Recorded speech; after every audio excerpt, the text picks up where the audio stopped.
À main nue, ils recherchent les survivants et les morts. Ici à Alep ou ailleurs dans d'autres villes, c'est devenu le terrible quotidien de beaucoup de Syriens.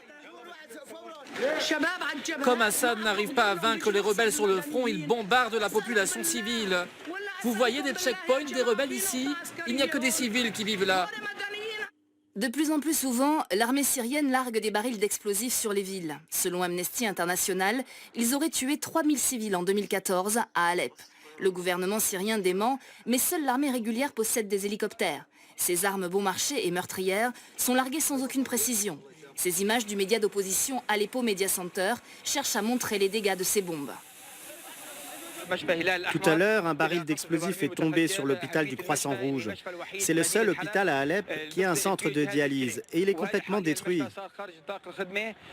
Dès que les bombes s'abattent, ces hommes interviennent. Certains sont bénévoles et dans les territoires sous contrôle de l'armée syrienne libre, ils remplacent les pompiers.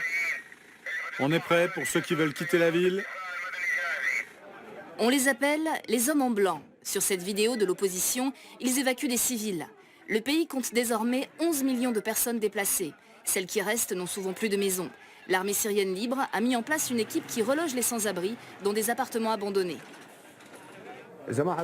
On met un mot sur la porte d'entrée des appartements vides et on attend 7 jours. Si dans ce laps de temps le propriétaire ne s'est pas manifesté, alors on entre dans l'appartement, on fait un état des lieux et on le laisse à des gens qui en ont besoin. Dans les villes assiégées, la population souffre de la faim. L'alimentation coûte souvent 5 fois plus cher qu'avant la guerre. À Yarmouk, le grand camp de réfugiés palestiniens dans la banlieue de Damas, il n'y a ni eau courante ni électricité. On ramasse les portes en bois et on les débite pour pouvoir faire la cuisine. Parce que sur le marché, il n'y a plus de charbon et plus de gaz non plus. Des milliers de femmes, d'enfants et de malades sont pris au piège à Yarmouk, coincés entre les soldats du régime, l'armée syrienne libre et les milices du groupe État islamique qui contrôlent désormais un tiers de la Syrie.